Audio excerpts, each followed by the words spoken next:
Hey, hey, hey, everybody.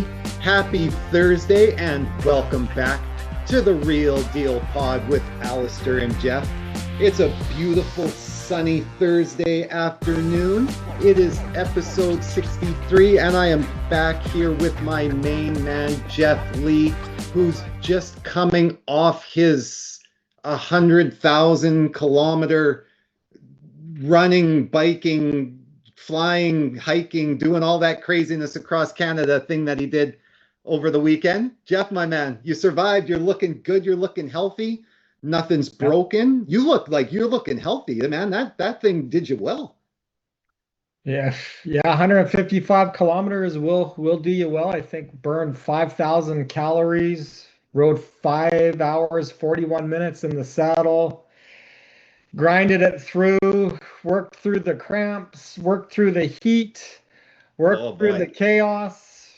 But you know The what? heat is the biggest thing, Geoff, because it has been redonkulous. It's been ridiculous, man. Yeah, I think it was like 36 degrees as we're riding. But when you ride, you're not really feeling that heat when you're going, that 35, 40 kilometers an hour. It's when you True. start to slow down, and when you're not hydrating properly, like that's when it can really get you. So yeah, you know what? The event was great. Had a great time. Went up with a whole bunch of friends, did some wine tours afterwards, just hung out by the lake. It was a great weekend. And That's a I went to the weekend yesterday. Oh, you went. Nice. How was it? You know what? It was awesome. The guy's incredible. Yeah. My But son loves him. My I, son absolutely loves him. I think if I knew the words to the songs, I would have got into it more. But I'm horrible. I can listen to the same song 1 million times and not know the lyrics. Okay, Geoff, that's okay. You're exactly like me. I am horrible with the names of a song. I am horrible with the names of the band, and I'm horrible with the lyrics. I love the beat. That's like for me, I love the beat, the tune. I do understand, like I do know some of the lyrics, and that like I like them. But to ask me to recite anything, I'm not one of those people that's going to recite the song word for word, verbatim for verbatim with everybody else. No, I can't. I can't roll like that. Yeah, you throw a good old John Cougar Mellencamp song on, or a Journey, or a Willie Nelson, or the Well, old everybody stuff. knows "Don't Stop Believing," Geoff. I can do those. I can do Yeah, those. "Don't Stop Believing." That's a great song. The new stuff just again, I want to learn the lyrics, but it just doesn't stick. Okay, Geoff, we're old. We can say that now. We can embrace that now, right? We're just cool enough because we're hanging on to enjoy the music still. We don't have to go so far as to dress like them and sing like them, right? You Yeah, know what I mean? he's an incredible singer though. No, he is unbelievable, unbelievable, unbelievable. That's awesome, Geoff. Me, I had a nice, relaxing weekend with the family. I have really no updates. It was nice. It was fun.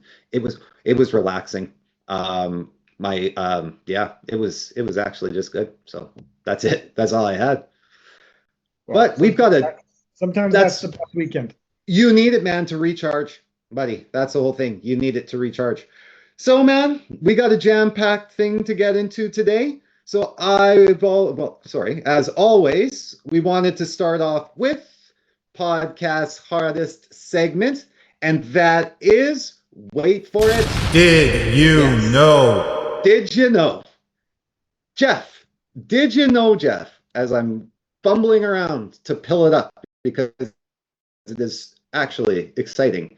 Did you know, Geoff, that Canada could be building 30,000 more homes per year just by removing just by removing the trade barriers, sorry, between the provinces. Oh, between the provinces. Okay. Between the provinces, Geoff. So according to CMHC, one of the biggest bottlenecks in housing construction isn't land, money, or labor. It's the outdated patchwork of interprovincial rules that makes it harder to move building materials, workers, and services from one part of the country to another. Hmm. Yeah, Okay. so the irony, we already produce more than enough steel, lumber, and concrete right here at home.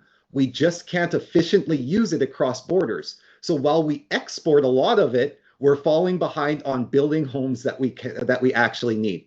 So it is actually easier for us to export our materials than it is to transport it through our own provinces. Yeah, interesting. So, yeah. So now the federal government passed Bill C5. So it's a new law aimed at cutting federal red tape and speeding up permitting for large-scale infrastructure.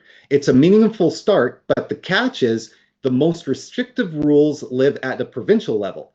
So unless the provinces come to the table, it'll still remain a partial fix.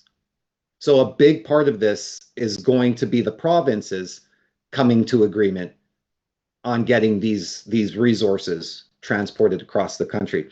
CMHC says if we actually align the systems and remove those internal walls, we could push housing starts to nearly 280,000 units per year, which is a big leap forward towards closing Canada's housing supply gap and restoring affordability, right? But I also then hear the developer piece, I get it. Inventory at all-time highs. Then I also hear, people Sure, having that affordability issue, which can be in their mind, which is what we're going to talk about today. And then I also hear what we talked about in the past. It's about the permitting in the municipalities that handcuff a lot of things as well. So it's again, I'm interested, but then I have these questions that pop up. Well, I think that's all encompassing though, right? That tells you actually a whole part of the story, which is, as a conservative, I will always speak to, it's government bureaucracy, right? So you've just said it. We've got municipal issues. Of course, municipals have been an issue, but they're not as much anymore. I already spoke of Port Coquitlam that was already doing that massive build, utilizing money given by the feds. Right? There's already a lot of cities here in British Columbia that are taking advantage of federal money to do builds, right? So it's mainly the provinces that have been the issue, and that's where I said before, right? It wasn't until it was up until 1993, I believe it was 93, 95, that the feds were in our housing, and that's back when we did have affordable housing. And then the feds stepped back, left everything to the provinces, and we saw a spike from that time till now with the provinces handling how housing went. That's why the feds are stepping back in now. Right. So I think it just shows that the crux of the issue started with provinces. It's always been the issue with the provinces has been number one. Federal government stepping away, and municipalities not having the bureaucracy to not get things passed through, and all of the sort of red tape and nonsense that goes in with there. It all goes back to the government. So if all factors align, municipal, provincial, and federal, if they would just finally align, cut out all of the red tape, cut out all of the stupid departments, streamline themselves, then we can absolutely restore affordable housing. What that number looks like, everybody's going to debate. Right? Everybody's going to have a number of what that number can look like. And the reason being is housing affordability looks different everywhere. And that's because we allow the provinces to do what they've done. And anybody can argue with me. I have enough political backup to say what the Liberal government did here with Gary Sillinger, the premier that was here when I moved in, Christy Clark, the one that took over. They took hand over fist. They took money hand over fist to drive up the housing in this province. Hand over fist, they killed the real estate in this province. Those two governments killed the provinces, and that's what I'm saying, right? The other provinces didn't see this, right? Ontario, their affordability grew because of it, and people moving investor money more out of Vancouver, British Columbia, and starting to invest there, and then moving that money out of there, and then starting to invest it into Quebec, and then Quebec went into Alberta, right? That's kind of how that chain went, and that became a provincial issue with the provinces taking money from investors. Had the Fed still stayed in it, right? That would never have happened, and housing would have stayed under control, right? So the issue has always been, and it will always be, the province's number one, in my opinion. And it's an absolute debatable issue, right? You can, and people can debate the municipal side, because there is red tape that goes on that's absolutely ridiculous, right? And so that can say that's the root of the problem, right? I still say the root of the problem is province, because that's where the money comes from. The municipalities don't generate the money for housing. That's not where it comes from. It comes from the provinces, right? So the root of the problem is the provinces. That's why I would say, like, that's where it has to get fixed. But well, this is based on a recent study. What is? As far as the problem is based on provinces. I always think this is exposing. No, this just exposes an outdated. This law has been in effect forever. This isn't a law that just got put in last week or last year, and they're like, oh, this just created a problem. This law, it's an outdated law, right? That has made it easier to export our product than transport it, right? Then transport it across Canada. And those laws remain in the provinces, between the provinces. Each province has their own law. So the provinces have to release it. Right. Well, where we go back, did you know? Like, I didn't know, but if everyone didn't know, then this would have been something that may have been addressed a little bit earlier, or would have been a campaign of some sort, but it's being resurfaced with this study. And then I always will go back, like, hindsight is always 2020. I think if I could turn back my clock 20 years, I would do a whole bunch of things different. Well, no, 100%. No, 100%, because nobody. So when all of this stuff came about, all of this stuff was built around globalism, right? All of this stuff was opening up trade barriers with the rest of the world, right? Exporting product out to the rest of the world. What nobody expected was the mass influx of people into the Western countries, whether it be the United States, whether it be Canada, right? And then supply shrinking, right? Nobody saw that factor come in, right? That's the part where nobody saw that part, right? Okay. I don't know, man. I just think that the biggest thing that has to happen is, and it shows that outdated rules, and I'm glad C5, right, addresses it, right? But again, it's only a partial fix if the provinces don't release their end of it, and that's the issue, right? I think the provinces hold the ball now is in their court now to release the barriers, because if they don't, then we still have this issue where our cost of supply is too much. The reason our cost of supply is so expensive is because we have to import it, right? Right? The whole part of this article is we actually create enough here. We just can't move it across to use it. Right. Right? Does that make any sense? No. So it's beholden on the provinces to remove those barriers. That's really the only thing that makes sense to me. I don't know. Am I off? No, what you're saying makes sense. It's just a matter of, if it was that simple, why haven't they done it, right? So because provinces are the same way. Every politician has their own freaking agenda. Yeah. That's what it is. It's every politician has its own agenda. My deal is it should never have been placed into the politicians, into the hands of the provinces themselves, because that's where the crux of the issue is. When it's taken out of the hands of one and given to the hands of many, it becomes abused by all. 100%. 100%. Because now you can't rein it in. How are you going to rein in 12 people to agree?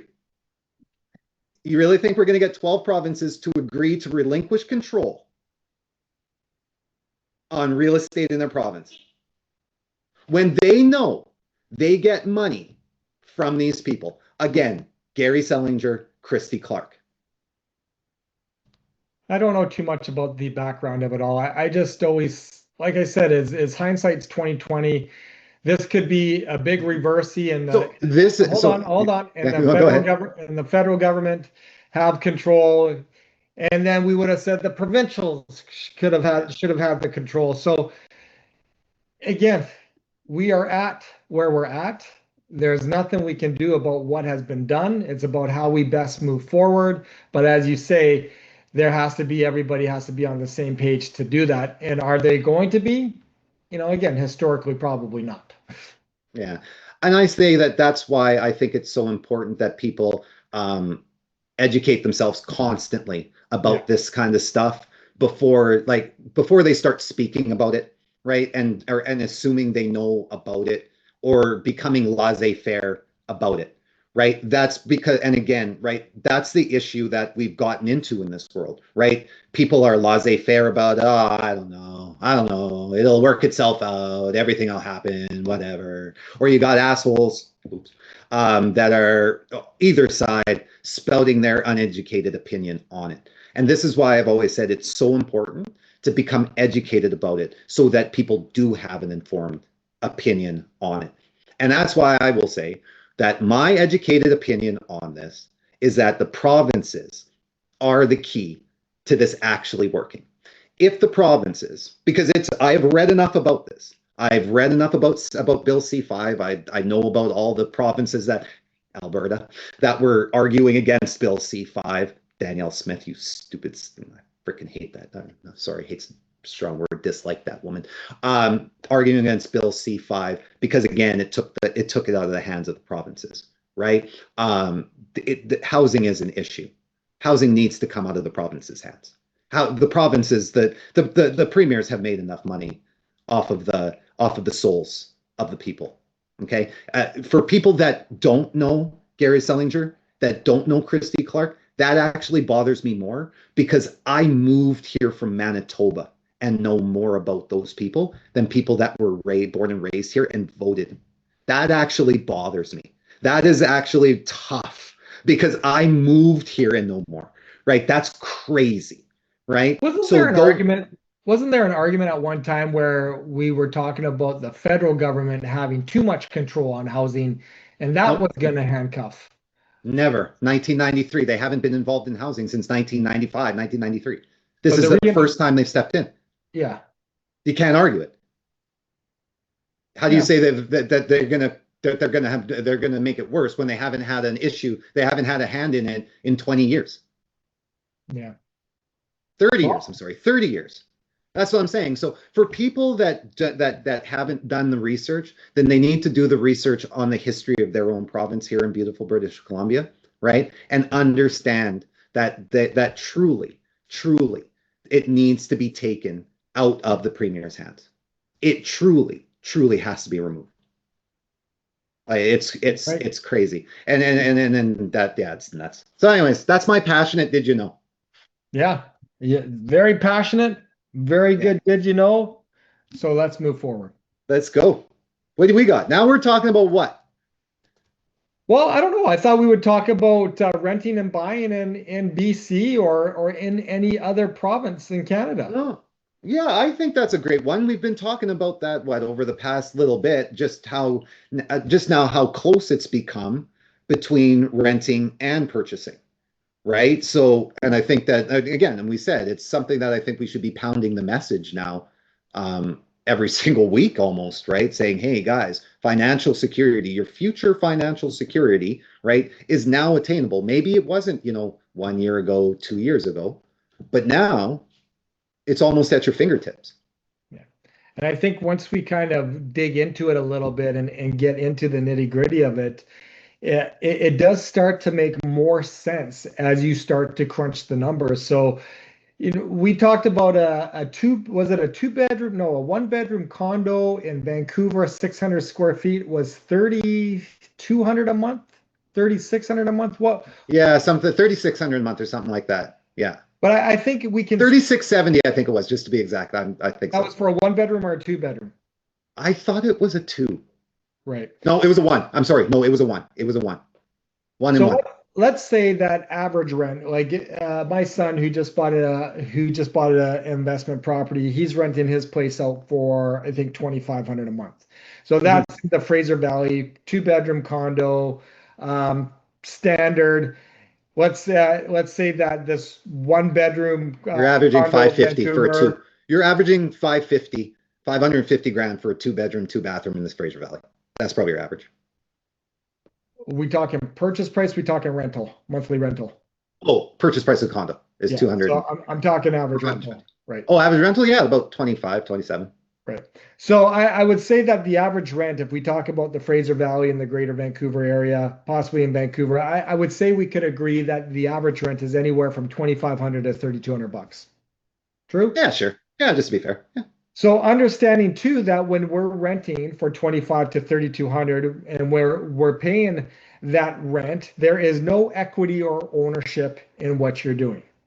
So if you really think about if you're spending $2,500 a month in your rent over the next 5 years, that will have absolutely zero return. You have given someone or somebody $150,000 if your rent is 2,500 bucks. If your rent is say 3,200, you have just passed on $192,000 of income in 5 years with absolutely zero return. Yep. Also keep in mind, depending on the province that you're in, your rent is going to continue to increase. Here in BC, I believe it's a 3% rental increase.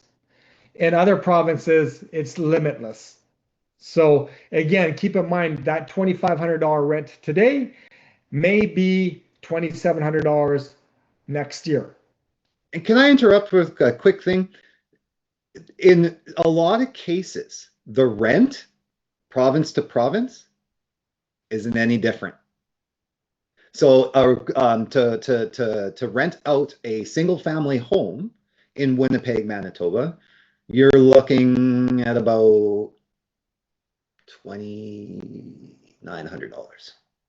$2,900 for a single family home. But that's what you're also spending for a single family home in the Fraser Valley for the upstairs.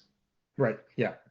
Right? Do you see that? That's the exact same thing you're getting in Winnipeg, because a lot of them are building out basement suites now, right? So that's what I'm saying. Where like the cost of like the rental market hasn't even changed.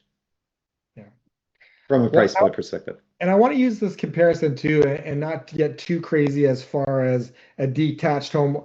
I wanted to keep this really entry level, because if you're renting, the likelihood is that you're probably going to be in an entry level purchase, right? So most people will rent a condo, yes, right. For sure. So let's just call it apples to apples. Let's just say an average entry level condo, say here in the greater Vancouver area or the Fraser Valley, is roughly around 500,000 ish. Yeah. Right. Let's just use it for illustration purposes. Easy math. Yeah. Right. With 10% down, of a purchase of 500,000 with 10% down, your mortgage payment is roughly about $2,200 a month. Okay. Yep. When we throw the condo fees and the taxes, the property taxes in there, we'll add about $625. I think that's actually even a little aggressive, but again, your total and insurance would be what, about $100. You got to throw in insurance is about $100 a month. No. Insurance meaning your contents insurance. Yeah. No, your contents insurance. You got to for your property. You got to have that. So I always make sure when I'm having this discussion too with clients is I always make sure add in your property and your contents. So that's going to be $100. I think about $100. It's like $1,200 for the year. Sure. So let's say that with your mortgage, with your taxes, with your insurance, and with your fees, your total is about $2,850. Okay. Yep. So depending on where you're at and where you're buying, keep in mind that average rent could be anywhere from $2,500 to $3,200. So depending on where you're at, you could be losing a little bit of money or saving a little bit of money. But the value add here really is what you are putting into your payments each and every month and building onto the equity of your home. So remember what we said earlier, Allister, is that if you have a $2,500 a month rental obligation over a course of 5 years, that's 150 grand that you are just spending in shelter costs with no equity return, with zero return.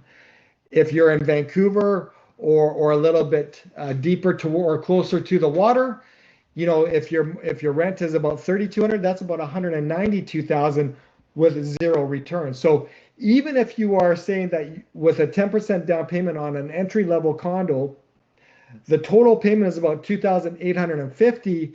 Even if people will argue, well, they'll say, well, 2,850, I'm only paying 2,500. It's actually cheaper for me to rent. Well, no, it's not, because that 2,500 that you've just spent over the course of 5 years is $150,000 that you just put into somebody else's piggy bank. And You burnt that money. You burnt it. Right. You put it in a can and you set it on fire. So here's the other thing. Let's talk about an entry level condo with 20% down, right? That's a monthly payment of about $2,000 a month. When you throw your taxes in, your condo fees and your insurance, and again, a little bit aggressive, say it's about $725. So that's a total monthly payment of $2,725. And again, goes back to the same argument. If you are paying anywhere from $2,500 to $3,200 a month in rent, that monthly rent or that monthly shelter cost is going nowhere with zero return. That is basically, you're just spending it, you're living. But if you owned a home, that again is going towards the biggest piggy bank of your life in a property that you own. And again, building equity. And what have we said, Geoff? At the ages of 35, you are worth $44,000 if you rent an apartment. You are worth $440,000 if you own it. Yeah. And then at the age of 65, you are worth $11,900. And if you own your home at 65, you are worth 1.4 million. That is ridiculous. Right. So again, the illustrations we're using is on an entry level property, right? Yes. It's for a $500,000 condo. Yeah. The illustrations we're using is with 10 to 20% down, right? Yeah. The illustration that we're using is when we take a look at those payments, you're spending anywhere from, say, $2,600 to $2,900 a month. And again, depending on what you're doing the math, we could say, hey, yes, you're losing money as far as what's going out of your pocket, but what we always need to realize is what you're putting that money into. If you're renting, you're putting that money into nothing. If you're 100%. Owning, you're putting that monthly rental into something, which is building equity, right? Yeah, it's putting it into, like you just said, the biggest piggy bank you'll ever have. That's what you're doing. You're just putting it in a big piggy bank. Like, man, it makes sense. Sorry. Well, and it's a little crazy too, because people have to use the right common sense here. Yeah. And I'm actually not going to use the name, but I just got off the phone with somebody that's very, very close to me. And he's like, oh, I'm going to be buying a car. I'm like, okay. But, my monthly payment is going to be the same. It's just going to be a brand new car. So everything's going to be the same. And I'm like, okay, tell me how much you owe on your current car. Why I owe $20,000. Okay. Tell me how much you're going to owe on this new car if you purchase it. Well, I'm going to owe $40,000. And it's like, okay, but you're incurring $20,000 more of debt. So is it the same? Is that really the same? No, but the payment's the same. And, and I'm really not doing anything different. And I'm like, but you are doing something different. You're incurring $20,000 more of debt and something you actually don't even really need, because there's nothing wrong with the car that you have. Exactly. You don't understand. Like, no, I totally understand. Yep. I understand that you're buying a new vehicle. Yes, the monthly payment is the same. I understand that in its entirety. What you don't understand is you're taking on $40,000 worth of debt now versus 20. Right? Yeah. And then I'm going like, what does it cost to buy this car if you're just to buy it new? Well, $36,000. And I'm like, okay, so you owe 20, you're getting 40, you can buy this thing brand new for 36. I'm like, where is the math here that's doing you the justice? It's actually exactly. it's doing the dealership the justice. They're getting extra $4,000 for the $36,000 car. Have you not done the math, my friend? And where I go with this is that we go set in our ways where we just see what we want to see, right? Yeah. We don't see the big picture here. We just see, hey, it's a brand new car. It's the same payment. It's actually only $100 more. I can afford it. But what we don't realize is the debt that you're incurring, right? Yeah. So I go back to even with renting versus buying. Okay, yes, let's even say your rent is $2,500. Okay, your mortgage payment is $2,600 to $2,900.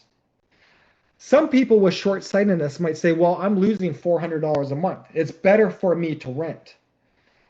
What they're not seeing is the big picture as far as every time that you make a mortgage payment, that's going into your biggest piggy bank of your life.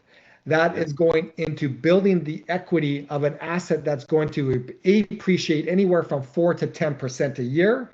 This is a win-win situation for you, even though that you're coming out of it $400 to $800 or $400 short, because supposedly you can be saving $400 if I'm renting versus if I'm buying. But again, listen, you're missing the big picture. You're seeing something that's directly in front of you. You're not seeing something that is at a bird's eye view, right? So that's what I was going to say. I was going to agree with that. I'm saying this person literally is saying in front of you, I'm losing. Yes, no, I'm going to lose money, not the fact that I'm worth $440,000 instead of $44,000. Right? Like that's the whole thing. Would you rather be worth $440,000 and lose a couple $100 a month? Or would you rather be worth 44?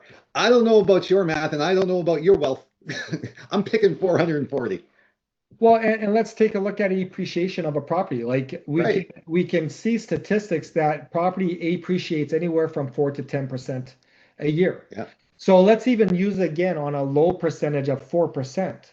That property that you're purchasing for 500,000 in 5 years, it's going to be worth 600,000, right? Yeah. So even say that your mortgage payment and everything is 2,900 and your rent is 400. So over a course of 5 years, you've basically lost, or you're in a shortfall of 24 grand. But in an equity position, you just made 100,000. So in essence, if you're up 75 grand, you're up $76,000. Exactly. Right? Now let's take a look back to this vehicle purchase. You're actually spending $100 more a month. You're actually incurring $20,000 more worth of debt. And that vehicle, as soon as you roll it off the lot, depreciates, what is it, 30%? 20%. 20% as soon as it leaves the lot. Yeah, 20%. So again, how does that make sense for a purchase? And then it's like, don't worry, I can make the money, I can make the payments. And I'm like, I'm not saying that you can't. What I'm saying that's not the issue. What I'm saying is you need to understand the bird's eye vision as far as what I'm saying. Hey, and don't get me wrong. If you have a car that needs to be replaced, replace that car. Sure. And then there's the argument that maybe you should buy secondhand versus new, right? Yeah. But I'm guilty of that. I'm that guy. I'm the other guy. I love new, right? And when I say secondhand, I'm the guy that says you should buy a car 2 years old. Right. Just because you let them take the depreciation hit. We were just talking about all that sort of stuff. Same vehicle, yada, yada. They don't do, and everybody has their argument. They don't do the body change. It depends on when you buy it. That's when the body changes are done, yada, yada, yada. Yeah. But I don't know. But that's the whole thing. I think the timing of that conversation just actually came in at the right time where it's like, again, yes, it's a new car. Yes, you can afford it. Yes, it's only $100 more a month. Yes, you're already used to making that payment. But what you're not seeing is that you're incurring $20,000 worth more of debt, right? Well, that's it. It does not matter how many yeses you can get out of this. It will never make it a good idea. It will never make it make sense. That's the whole thing. I can tell you a lot of, you can give out a lot of things that sure, all those things would be great. But no, at the end of the day, it does not make sense. And and sometimes it does make sense. Only if the cars need it. That's what I mean. Only if the cars need it. That's right. It's a safety thing then. And it's the same thing when we're talking about renting versus buying, right? Sure. Yeah. So when we're renting, yes, let's say for argument's sake, your rent is going to be cheaper than your mortgage. But in today's environment, I don't think it's going to be that much cheaper, if it's going to be cheaper at all. And say hypothetically speaking, for illustration purposes, your rent is $2,500, your mortgage and all its monthly costs are $2,900. So yes, again, you are out of pocket $400 a month in comparison if you're renting. But again, that $2,500 a month for rent is $150,000 that you're putting into someone else's piggy bank and not your own. Yep. And then in addition, we throw the appreciation on it and we be even somewhat conservative and say it's only 4%. That's another $100,000 of appreciation that you've just gained. And yes, when you do the math of $400 that you're losing each and every month over a period of 5 years, that's 24 grand. But you just made 100 grand of equity. So again, you're in the surplus of $76,000. You're not in the negative at all. And that again, Allister, is based on an illustration where you're losing money each and every month from renting versus buying. Right. Let's do the reversey and say it's the same, or now you're actually cheaper by doing a monthly mortgage payment and all its taxes, insurance, and condo fees. And then you do that math. It just comes out stronger. It makes more and more sense when you do it even the other way, right? Yeah. But it makes even more it makes complete sense if you are coming out with a shortfall when you do the math.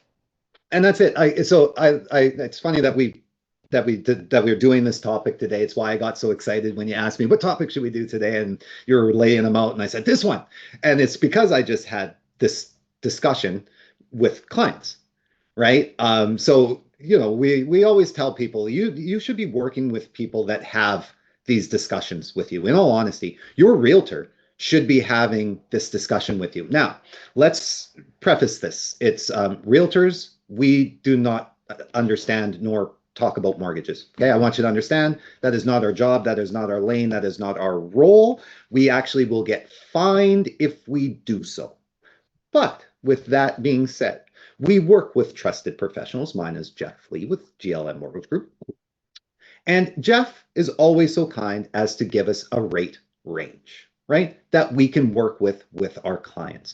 And so that's what I'll do with my clients. We'll sit there and we'll have that discussion. Okay, let's lay out your balance sheet, so to speak. Let's lay out the costs, your renting costs, your utility costs, because you're paying utilities and all of that sort of good stuff. Now let's see what that cost would be to buy your insurance and all of the strata fees and all of that good stuff included with your mortgage payment. And let's put those numbers side by side. And let's talk about if that makes sense. And let's say that number is you are a $400 shortfall. And you tell me, you know what, Allister, see, I can't see it's $400. I can't afford that $400.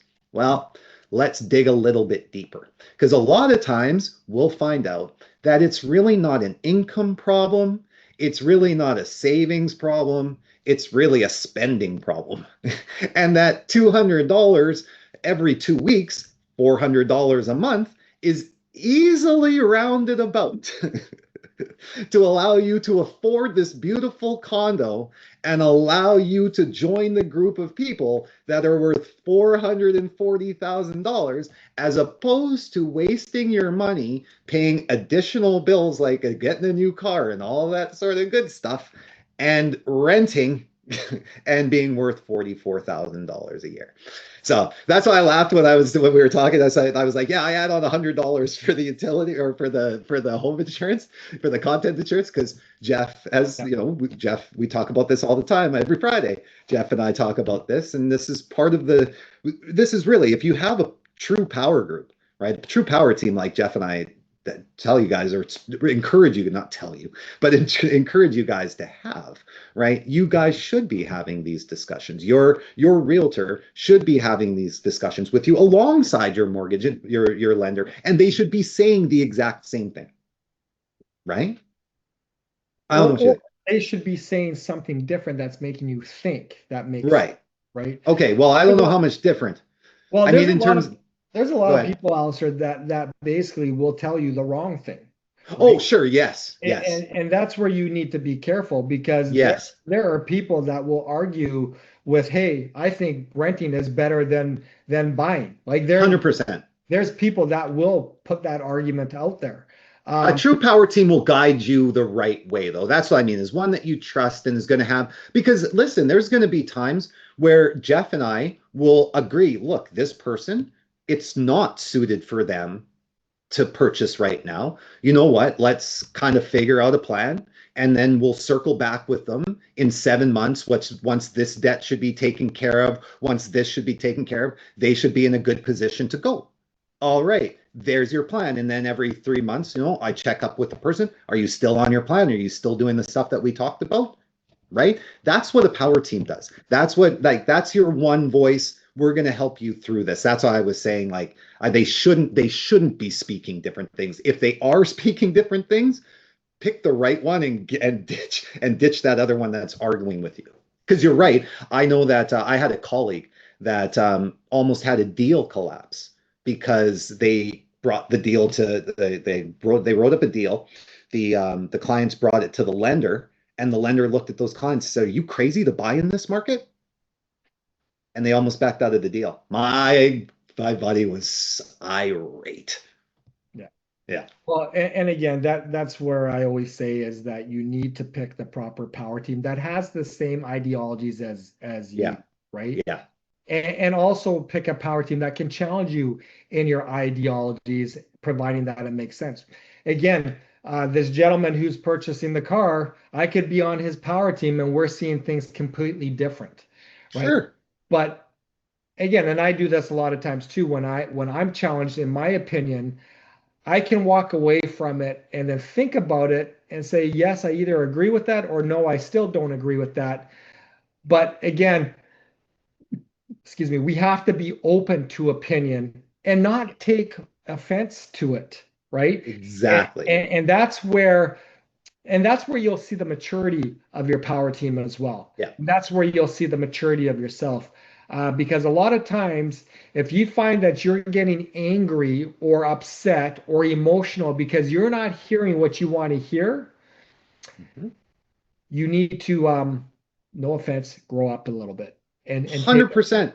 and take a look at it at a bird's eye view, accept what is being said, walk away from it, think about it for 24 hours before you decide to move forward with whatever you're choosing to do, right? Exactly. Well, what people need to understand, and again, it's something that we've gotten away from, right? Everywhere in the world. It's not the United States, it's not Canada, it's legitimately the world, right? Is we've gotten lost of the fact that ideologies are based off of people's beliefs and experiences. That's what a person's ideologies are based off of. And they're based poorly, negatively, or positively, right? If somebody's had a negative experience in their lives with something that we feel is great, it does not matter what we say or do, their belief in that will be negative. And there's not much you can do to change their mind. It's not that they're wrong. People have to understand it's not that they're wrong. It's that their ideology is based on something different than ours.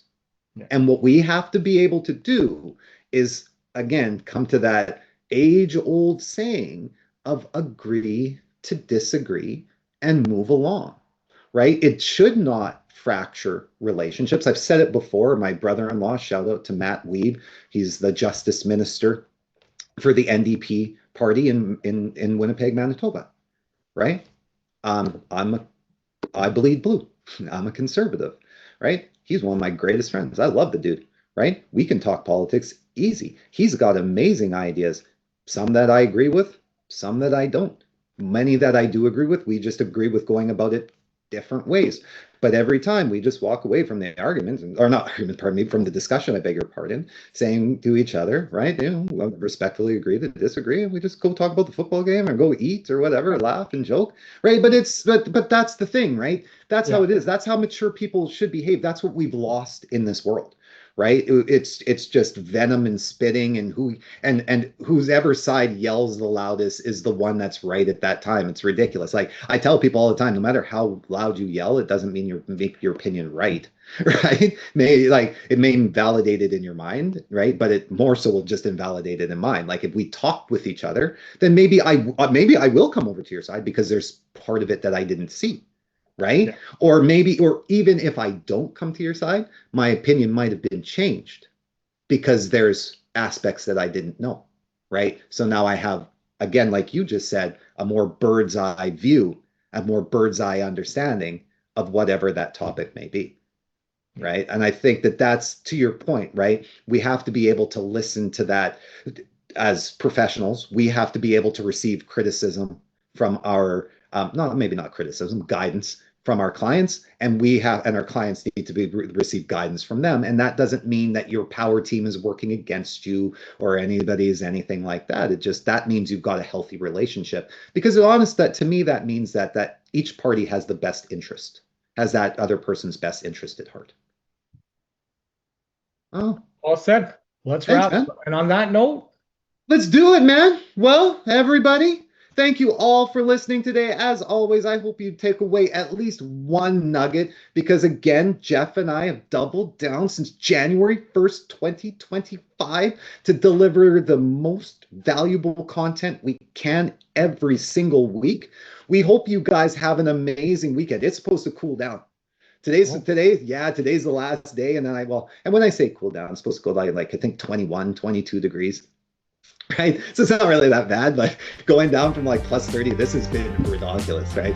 Going down from that to like 22, we're all going to be walking around like we're like people in California in sweaters and sitting there going, oh man, it's a chilly one today, right? And everybody's going to be looking going, oh, you guys are crazy people. But thank you all for listening today. We hope you guys all have a safe and amazing weekend. We can't wait to be back here with you guys next week. Continue to love us, continue to like us, continue to share us and tell everybody about us. But most importantly, stay empowered, stay informed, and Geoff, stay tuned. That's right, baby. Stay tuned. Peace out.